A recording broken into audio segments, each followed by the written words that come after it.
अस्सलाम वालेकुम स्टूडेंट्स, आज हम न्यू चैप्टर स्टार्ट करेंगे सपोर्ट एंड मूवमेंट। इस चैप्टर में हम बोन्स, कार्टिलेज, मसल्स और स्केलेटन वगैरह के बारे में डिस्कस करेंगे।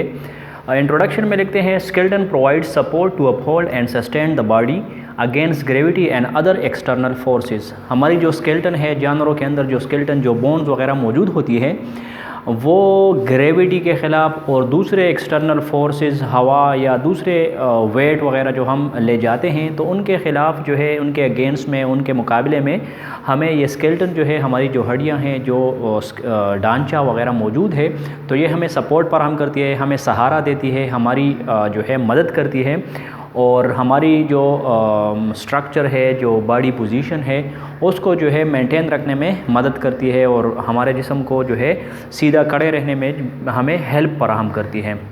नेक्स्ट लिखते हैं skeleton is also responsible for the movement in vertebrates.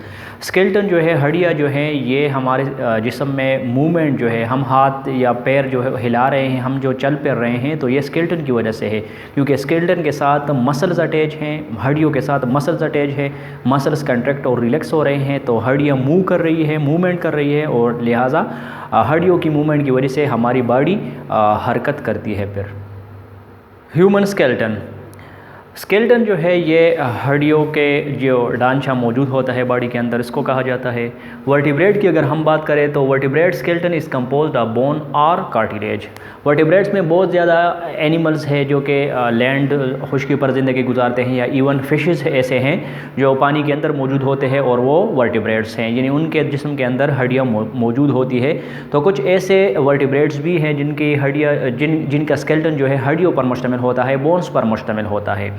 और कुछ ऐसे ऑर्गेनिज्म है, कुछ ऐसे वर्टिब्रेट्स भी हैं जिनका जो स्केलेटन होता है वो पूरे का पूरा स्केलेटन जो है वो कार्टिलेज से बना होता है। जिस तरह कार्टिलेजिनस फिशेस हैं हमारे साथ, तो ये जो है ये जिसमें शार्क और रेज और स्कैट्स वगैरह आते हैं, तो ये ऐसे एनिमल्स जो होते हैं, ऐसे वर्टिब्रेट्स जो होते हैं, वो इनका स्केलेटन कार्टिलेज से बना होता है। अच्छा, ह्यूमन की अगर हम बात करें, human skeleton is mainly composed of bones but cartilage is also present in some regions. इंसान की स्केलेटन, इंसान का ढांचा जो है वो ज़्यादातर हड्डियों पर मुश्तमिल है, लेकिन बाज़ जगहों पर, बाज़ लोकेशंस पर जो है कार्टिलेजेस भी मौजूद होते हैं। और कहाँ पर एक बात जो है, हड्डियाँ जो है, हड्डियों का जो एंड होता है, जो दो सिरे होते हैं, तो दोनों एंड पर जो है कार्टिलेज मौजूद होता है। अच्छा, कार्टिलेज जो है ये एक हड्डियाँ तो सब जो है थोड़ा बहुत उसके बारे में जानते हैं, बोन्स जो है, लेकिन कार्टिलेज जो है ये क्या चीज़ है, ये किस तरह मुख्तलिफ है बोन से, तो इसके बारे में लिखते हैं it is a type of connective tissue. ये कनेक्टिव टिशू का एक किस्म है, consisting of cells called chondrocytes. ये जो है हड्डियों की निस्बत, बोन्स की निस्बतन ज़रा नरम है, इसका जो स्ट्रक्चर होता है वो इतना हार्ड नहीं होता, और ये जिन सेल्स से मिलकर बना होता है, जिनके कार्टिलेज के जो सेल्स होते हैं, इनको कॉन्ड्रोसाइट्स कहते हैं। कॉन्ड्रोसाइट्स के अलावा tough flexible matrix made of type 2 collagen. इनका जो मैट्रिक्स होता है, यानी जो इन सेल्स के बैकग्राउंड में जो स्ट्रक्चर मौजूद है, जो मैट्रिक्स मौजूद है, वो एक टफ फ्लेक्सिबल मटेरियल होता है और वो कोलेजन टाइप 2 जो है, जो प्रोटीन फाइबर्स होते हैं, उनसे मिलकर बना होता है। अच्छा, लिखते हैं cartilage does not contain blood vessels. Cartilage के अंदर ब्लड वेसल्स और ब्लड सर्कुलेशन जो है नहीं होती। ट्रांसपोर्ट ऑफ मटेरियल किस तरह होता है, मतलब ब्लड की इन आउट नहीं हो रही है, कार्टिलेज तक जो है वो ब्लड वेसल्स नहीं आए हैं, कार्टिलेज के अंदर ब्लड वेसल्स मौजूद ही नहीं है, लिहाजा ट्रांसपोर्ट ऑफ मटेरियल किस तरह होगा, यहाँ पर न्यूट्रिएंट्स किस तरह पहुँचेंगे, क्योंकि कार्टिलेज जो है एक लिविंग स्ट्रक्चर है, इनके सेल्स है बाकायदा, तो न्यूट्रिएंट्स किस तरह पहुँचेंगे फिर। और वेस्ट मटेरियल यहाँ अगर बन रहा है, नाइट्रोजनस वेस्ट बन रहा है कार्टिलेज के अंदर, तो वो किस तरह यहाँ से रिमूव होगा, तो वो सब का सब जो है वो डिफ्यूजन के ज़रिए होता है। जहाँ पर जिस चीज़ की ज़रूरत हो वो डिफ्यूजन के ज़रिए आती है, और जो चीज़ वेस्ट मटेरियल ज़्यादा बन जाए तो वो डिफ्यूजन के ज़रिए यहाँ से कार्टिलेज से दूसरे रीजन तक जो है वो ट्रांसपोर्ट हो जाता है बाय डिफ्यूजन। तो जब ये हमारे साथ इनकी ब्लड वेसल्स नहीं है, ट्रांसपोर्ट ऑफ ब्लड नहीं है, तो यही वजह है कि कार्टिलेज जो है उनकी हीलिंग जो है वो स्लो होती है, कार्टिलेज हील स्लोली। यही वजह है कि यहाँ पर जो है ब्लड वेसल्स नहीं है, ब्लड सर्कुलेशन नहीं है, लिहाजा हीलिंग जो है वो ज़्यादा टाइम लेता है और बहुत टाइम बाद जो है वो अगर कार्टिलेज में इंजरी हुई है तो वो बहुत निस्बतन दूसरे जो टिश्यूज़ होते हैं उसके निस्बत ज़्यादा टाइम लेता है हीलिंग के लिए। Human skeleton is initially composed of cartilage which is later on replaced by bones। इंसान जो है उनका इनके बॉडी का जो स्केलेटन होता है, यानी जब बच्चा पैदा नहीं हुआ होता है और या जब न्यू बर्न बेबी होता है, जब जिसकी अभी अभी पैदाइश हुई है, तो उनका जो ज़्यादातर बेबीज़ का जो ज़्यादातर स्केलेटन होता है वो कार्टिलेज पर मुश्तमिल होता है। और ये कार्टिलेज जो है बाद में जो है वो बोन में कन्वर्ट हो जाता है। और ये कार्टिलेज स्केलेटन जो है इनिशियल टाइम में कार्टिलेज से बना होता है, कार्टिलेज होता है ज़्यादातर। तो इसका फ़ायदा ये भी होता है कि डिलीवरी के टाइम, बच्चे की पैदाइश के टाइम जो है ये बहुत ज़्यादा हेल्पफुल होता है, उसको जो है प्रेस करना और जो है बेंड करना थोड़ा सा काफ़ी आसान होता है, लिहाजा बेबी की डिलीवरी जो है आसानी से हो जाती है। जो कि बाद में जो है उसी कार्टिलेज के अंदर जो है कैल्सिफिकेशन हो जाती है और मिनरलाइजेशन हो जाती है, लिहाजा वो एक टफ बोन में कन्वर्ट हो जाता है। आगे लिखते हैं in adult human cartilage is found in ear pinna. एक एडल्ट ह्यूमन है तो उसके बॉडी के अंदर भी बहुत से लोकेशन पर जो है वो कार्टिलेज मौजूद है, जिसमें एयर पेन्ना है, नोज़ है, नोज़ में कार्टिलेज होते हैं। इसके अलावा लैरिंग्स है, यहाँ पर हमारे जो वॉइस बक्स जिसको हम कहते हैं, और थ्रोट रीजन में। इसके अलावा ट्रेकिया जो है विंड पाइप के अंदर जो है बहुत ज़्यादा रिंग्स होते हैं जो कि कार्टिलेज से मिलकर बने होते हैं। इसके अलावा हड्डियाँ जो है, हड्डियों के एंड पर जो है भी कार्टिलेज मौजूद होता है। तो ये कार्टिलेज इंसान के बॉडी के अंदर मौजूद होते हैं। इसके अलावा types of cartilage in human जो है 3 अकसाम है कार्टिलेज के, 3 टाइप्स है, जिसमें नंबर फर्स्ट पे हाइलिन कार्टिलेज है, दूसरे नंबर पर इलास्टिक कार्टिलेज है और थर्ड नंबर पर फेब्रो कार्टिलेज आते हैं। जिस तरह हमने पहले डिस्कस किया कि स्केलेटन जो है वो ह्यूमन स्केलेटन जो है वो बोन और कार्टिलेज पर मुश्तमिल होता है। कार्टिलेज के बारे में हमने थोड़ा सा डिस्कस किया। अब बोन की तरफ आते हैं। Bone is a rigid form of connective tissue which forms the endoskeleton of vertebrates. Bone जो है ये एक रिजिड, एक सख्त सी स्ट्रक्चर है, कनेक्टिव टिश्यू की एक टाइप है जो कि वर्टिब्रेट्स की एंडोस्केलेटन बना लेते हैं। एंडोस्केलेटन जो है वो स्केलेटन जो बॉडी के अंदर मौजूद होता है, और आपको पता होगा कि इंसेक्ट जो है, जो आर्थ्रोपोड्स हैं, उनमें जो है एक्सोस्केलेटन मौजूद होता है जो कि अमूमन काइटिन से मिलकर बना होता है। काइटिन एक मतलब स्ट्रक्चर है, तो उससे बने होते हैं। तो बोन जो है ये एक कनेक्टिव टिश्यू है ये जो कि वर्टिब्रेट्स की जो है एंडोस्केलेटन बनाते हैं। Bone is a living hard and strong structure. Bone जो है एक लिविंग स्ट्रक्चर है, मतलब ये नॉन लिविंग नहीं है। इनके अंदर बाकायदा ब्लड वेसल्स होते हैं, सेल्स होते हैं इनके अंदर, और हार्ड स्ट्रक्चर है इनकी जो है वो हार्ड और स्ट्रांग स्ट्रक्चर है जो कि उसकी आप जो है कंप्रेशन नहीं कर सकते उसको, और उसको आप बेंड वगैरह नहीं कर सकते। It resist compression and bending. आप उसको जो है वो प्रेशराइज नहीं कर सकते, मतलब आप उसको कंप्रेस नहीं कर सकते, फोर्स के ज़रिए, प्रेशर के ज़रिए आप उसको प्रेस नहीं कर सकते, कंप्रेस नहीं कर सकते और बेंड नहीं कर सकते। ये बोन की कैरेक्टरिस्टिक है। इसके अलावा bone consist of matrix and cells. Bone के अंदर जो है एक मैट्रिक्स और सेल्स मौजूद होते हैं। मैट्रिक्स क्या है? इट कंटेन्स तकरीबन 65% या 70% जो है इनमें इनऑर्गेनिक मैटर होता है, जिसमें कैल्शियम फास्फेट और कैल्शियम कार्बोनेट वगैरह जिस तरह इनऑर्गेनिक मटेरियल्स आते हैं। इसके अलावा 35% जो है मैट्रिक्स में क्या होते हैं? ऑर्गेनिक सब्सटेंसेस होते हैं जो कि प्रोटीन्स और कोलेजन फाइबर्स वगैरह इनमें आते हैं। इस डायग्राम को अगर हम देख ले तो ये आपको एक बोन की स्ट्रक्चर नज़र आ रही है, जिसमें जो है एक एलांगेटेड बोन है ये। इसके अंदर आपको ब्लड वेसल्स और बोन मैरो वगैरह नज़र आ रहे हैं, और ये बोन की जो है एक्सटर्नल जो स्ट्रक्चर होती है ये आपको इंटरनल स्ट्रक्चर दिखाई गई है, जिसको हम जिसमें आपको पोर्स से नज़र आएंगे। और ये साइड पे जो है या नीचे वाला जो है ये कम्पैक्ट सा बोन है, जिसको हम कार्टिकल बोन भी कहते हैं। अच्छा, ये जो है बोन है इसका एक सेगमेंट अगर हम देख ले, यहाँ पर अगर मैक्सिमाइज़ करके हम देख ले तो इसको जो है यहाँ पर लिखा है कि ये बोन रीमॉडलिंग हो रही है। तो इसकी ये जो ज़्यादातर रीजन जो बैकग्राउंड सा है बोन मैट्रिक्स कहलाता है। इसमें ज़्यादातर जो रीजन होता है ये बोन मैट्रिक्स है। इसमें बाज़ सेल्स जो है वो ऑस्टियोक्लास्ट कहलाते हैं, जो कि बोन फॉर्मिंग सेल्स हैं। इसके अलावा ऑस्टियोब्लास्ट जो है वो यहाँ पर मौजूद है और वो इस बोन्स को जो है वो ख़त्म करने की कोशिश करते हैं। इनके सेल्स को जो है वो आहिस्ता आहिस्ता ख़त्म करने की कोशिश करते हैं। ये ऑस्टियोब्लास्ट है, इनका अलग फंक्शन है, इसका अलग फंक्शन है।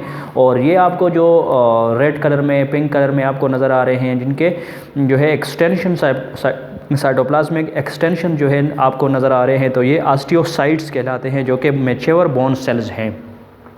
तो ये मुख्तलिफ़ किस्म के सेल्स हैं जो आगे हम पढ़ने वाले हैं। और ये जो आपको ज़्यादातर रीजन जो नज़र आ रहे हैं, ये बोन मैट्रिक्स कहलाता है। बोन के अंदर मैट्रिक्स के अलावा जो है बोन सेल्स मौजूद होते हैं।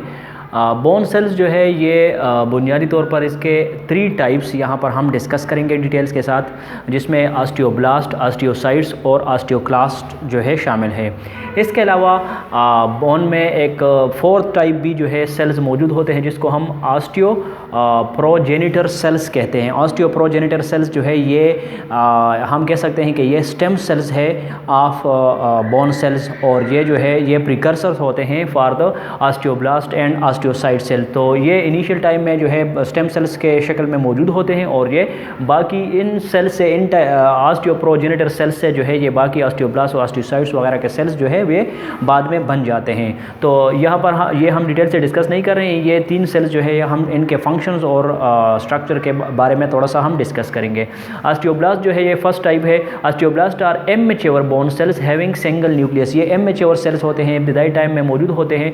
They produce bone matrix. ये बोन मैट्रिक्स को प्रोड्यूस करने में मदद देते हैं, प्रोड्यूस करते हैं इसको, और do mineralisation of this matrix. जो मैट्रिक्स ये बना देते हैं तो उसको, उसकी मिनरलाइजेशन यहाँ पर जो है उस मैट्रिक्स के अंदर कैल्शियम फास्फेट वगैरह जो है वो भी जो है यहाँ पर डिपोजिशन भी उनकी करते हैं, जिसको हम मिनरलाइजेशन करते हैं। तो ये ऑस्टियोब्लास्ट का काम है। इसके अलावा ऑस्टियोब्लास्ट इवेंचुअली बिकम ऑस्टियोसाइट्स। आखिरकार जो है ऑस्टियोब्लास्ट जो है ये आखिर में ऑस्टियोसाइट्स बन जाते हैं, जो कि मैच्योर बोन सेल्स होते हैं। ऑस्टियोसाइट दूसरे नंबर पर सेल्स है। They are mature star shape bone cells surrounded by mineralized bone. ये जो है स्टार शेप सेल्स होते हैं, जो डायग्राम में हमने देखे भी, और इसके इर्द गिर्द जो है मिनरलाइज बोन मौजूद होता है। They have cytoplasmic extensions for communication and transport of nutrients and waste product. Osteocyte जो होते हैं इनके स्ट्रक्चर को अगर हम देख ले तो साइटोप्लाज्मिक एक्सटेंशन होते हैं। इनसे इस तरह जो है स्ट्रक्चर बाहर की तरफ निकले होते हैं, और वो स्ट्रक्चर जो होते हैं, जो एक्सटेंशन होते हैं, वो इनकी ट्रांसपोर्ट ऑफ न्यूट्रिएंट्स और इसके अलावा वेस्ट प्रोडक्ट जो है इनके अखराज के लिए, इनके रिमूवल के लिए जो है वो भी इस्तेमाल होते हैं। They regulate the bones response to stress and mechanical load. Bones जो होते हैं जो वज़न बर्दाश्त करते हैं, जो इन पर जो स्ट्रेस होता है, जो प्रेशर होता है, वेट लिफ्टिंग जो होती है बोन के ज़रिए, तो इसके लिए बोन को तैयार रखते हैं, और बोन की रिस्पांस जो है के लिए जो है ऑस्टियोसाइट्स जो है वो रिस्पॉन्सिबल है। ये ऑस्टियोसाइट का काम होता है। They also maintain the mineral homeostasis of bone. Bone के अंदर कितना कैल्शियम, कितना फास्फेट और दूसरे मिनरल्स होने चाहिए, और अगर इन मिनरल्स की मकदार जो है वो ज़रूरत से ज़्यादा हो जाए तो वो मिनरल्स जो है, कौन से मिनरल्स कितनी मकदार में जो है बोन से रिलीज़ करने हैं, रिमूव करने हैं, तो ये होम्योस्टेसिस जो है, मिनरल होम्योस्टेसिस, ये ऑस्टियोसाइट्स का काम होता है। बोन के अंदर कौन से कैल्शियम, कौन से मिनरल जो है, कैल्शियम है, पोटाशियम है, फास्फेट वगैरह है, वो कितने मकदार में होंगे और कितने नहीं होंगे, तो लिहाजा वो जो है ऑस्टियोसाइट्स ये रेगुलेट करते हैं। ये होम्योस्टेसिस इनका काम है। इसके अलावा 3rd नंबर पर हमारे साथ है ऑस्टियोक्लास्ट। ऑस्टियोक्लास्ट जो है they are large multi nucleated cells that break down the bone tissue. ये मल्टी न्यूक्लिएटेड सेल होते हैं, यानी एक ऑस्टियोक्लास्ट के अंदर एक से ज़्यादा न्यूक्लियाई मौजूद होते हैं, न्यूक्लियस ज़्यादा मौजूद होते हैं इनके अंदर, और ये क्या करते हैं, ये बोन टिश्यू को जो है उसकी ब्रेक डाउन करते हैं, उसको ख़त्म करते हैं। मतलब पुराने जो बोन के सेल्स होते हैं उनको जो है ख़त्म करते हैं। This mechanism, this process is called bone resorption. इस अमल को जो है बोन रिजॉर्प्शन का अमल कहते हैं। They have phagocytotic like mechanism similar to macrophages, that is WBC। की जो इनमें जो मैकेनिज्म होता है पेगोसाइटोटिक लाइक मैकेनिज्म होता है, जिस तरह मैक्रोपेजेस में होता है, जो कि सेल्स को जो है, बैरूनी फॉरेन सेल्स को जो है वो मैक्रोपेज क्या करते हैं, किल करने की कोशिश करते हैं, किल कर देते हैं। तो ये जो है ऑस्टियोक्लास्ट जो है ये बॉडी के अपने सेल्स यानी बोन सेल्स जो होते हैं, जो पुराने सेल्स होते हैं, उनको जो है ख़त्म करने की कोशिश करते हैं, उनको जो है डिज़ॉल्व करने की कोशिश करते हैं और इसको हम रिज़ॉर्प्शन ऑफ बोन कहते हैं।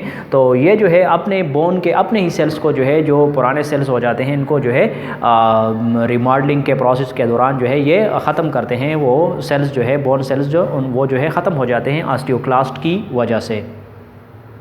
यूजर कंपोजिशन ऑफ बोन यानी बोन्स में कौन कौन से चीज़ें मौजूद होते हैं, ऑर्गेनिक कितनी है और इनऑर्गेनिक चीज़ें कितनी हैं। तो कंपोजिशन ऑफ बोन को अगर हम देख लें तो इसमें ऑर्गेनिक जो मटेरियल होते हैं वो 30% होते हैं और जो इनऑर्गेनिक मटेरियल होते हैं, जिनको हम मिनरल भी कहते हैं, इनऑर्गेनिक साल्ट भी कह सकते हैं, वो 70% होता है। अब इन 30% ऑर्गेनिक चीज़ों में क्या स्ट्रक्चर्स हमारे साथ शामिल है, कौन कौन से मटेरियल शामिल है। तो सेल्स में जो है ये 30% को अगर हम देख लें फिर आगे, तो इनमें इन 30% में 2% जो है हमारे साथ सेल है। इन 3 टाइप ऑफ सेल जो है ऑस्टियोक्लास्ट है, ऑस्टियोसाइट्स है और ऑस्टियोब्लास्ट है। इसके अलावा 98% जो है मैट्रिक्स ऑर्गेनिक चीज़ें जो है मैट्रिक्स इसमें आते हैं। 98% जो है वो मैट्रिक्स पर मुश्तमिल है। और इसमें क्या है, कोलेजन टाइप 1 है 90%। इसके अलावा नॉन कोलेजिनस एक्स्ट्रा सेलुलर मैट्रिक्स जो है वो मौजूद होते हैं और प्रोटियोग्लाइकेन्स जिसमें प्रोटीन और कार्बोहाइड्रेट्स वगैरह मौजूद होते हैं। तो ये जो है 98% ऑफ मैट्रिक्स जो है ये ऑर्गेनिक है। और इसके अलावा जो है सेल्स में 2% जो है हमारे साथ ऑर्गेनिक चीज़ें शामिल हैं। इसके अलावा मिनरल्स या जो इनऑर्गेनिक मटेरियल्स है वो हमारे साथ कितने हैं, वो बुनियादी तौर पर तो 70% है, लेकिन ये इस 70% में फिर 95% हमारे साथ जो है हाइड्रोक्सी एपेटाइट जो है एक हमारे साथ कंपाउंड है, जो कि दरअसल कैल्शियम फास्फेट की एक किस्म है। कैल्शियम फास्फेट यहाँ पर जो फार्मूला लिखा गया है Ca10 कैल्शियम 10 और BO4 होल 6 OH होल 2 जो है ये हमारे साथ हाइड्रोक्सी एपेटाइट का एक कंपाउंड का एक फार्मूला है, जो कि कैल्शियम फास्फेट की एक किस्म है। तो ये 95% इनऑर्गेनिक चीज़ें जो है ये हाइड्रोक्सी एपेटाइट होती है। इसके अलावा ट्रेस मिनरल्स होते हैं, ट्रेस एलिमेंट्स होते हैं, जिसमें fluorine, chlorine, potassium, magnesium, manganese और सोडियम वगैरह शामिल है। तो ये जो है एक स्केच है जिससे हम ये अंदाज़ा लगा सकते हैं कि बोन्स में कौन कौन सी चीज़ें मौजूद होती है और ऑर्गेनिक कितनी है, इनऑर्गेनिक कितनी है, सेल्स कितना जो है वो परसेंटेज लेता है और मैट्रिक्स जो है उसके अंदर कितना ऑर्गेनिक मैटर मौजूद है। तो इससे जो है हमें बोन की एक सिम्प्लीफाइड जो है वो कंपोजिशन सिंपली हम समझ सकते हैं। यह था हमारा आज का टॉपिक। उम्मीद है आपने इस लेक्चर से कुछ ना कुछ समझा होगा, सीखा होगा। हमारे चैनल को सब्सक्राइब करें और बेल आइकन को प्रेस करके ऑल का ऑप्शन मुंतखब करें ताकि आप नए आने वाले लेक्चर्स की नोटिफिकेशन बर वक्त हासिल कर सकें। अपना ख्याल रखें। बहुत शुक्रिया।